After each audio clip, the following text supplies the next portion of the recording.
ଜୟ ଜଗନ୍ନାଥ। ସକାଳୁ ସକାଳୁ ସମୟ ସହ ଚାଲିବାର ପ୍ରତିଯୋଗିତା, ଆଉ ସେଇ ଭିତରେ ତରତରରେ ଏଇ ସୁଜିର ଜଳଖିଆ। ମୁଁ ଡ୍ୟୁଟିକି ବ୍ୟସ୍ତ ହୋଇ ଆସୁଥିଲି ସତ, କିନ୍ତୁ ମୋ ଭଣଜାର ହସ, କାନ୍ଦ, ମୁହଁ ଏହି ମୁହୂର୍ତ୍ତ ଗୁଡ଼ିକ ହିଁ ଘରର ମୂଲ୍ୟ ବୁଝାଇ ଦିଏ।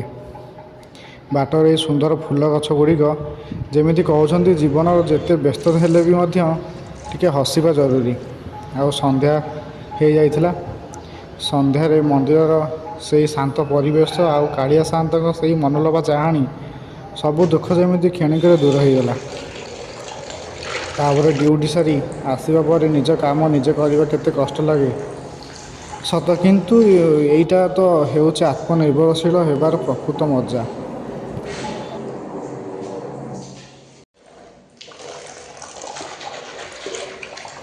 ଏହା ହେଉଛି ରାତିରେ ଖାଇବା ପାଇଁ ପ୍ରସ୍ତୁତି ଚାଲିଥିଲା। ଭିଡ଼ିଓଟି ଭଲ ଲାଗିଲେ ଲାଇକ୍, ସେୟାର, କମେଣ୍ଟ କରିବାକୁ ଜମାରୁ ଭୁଲନ୍ତୁ ନାହିଁ।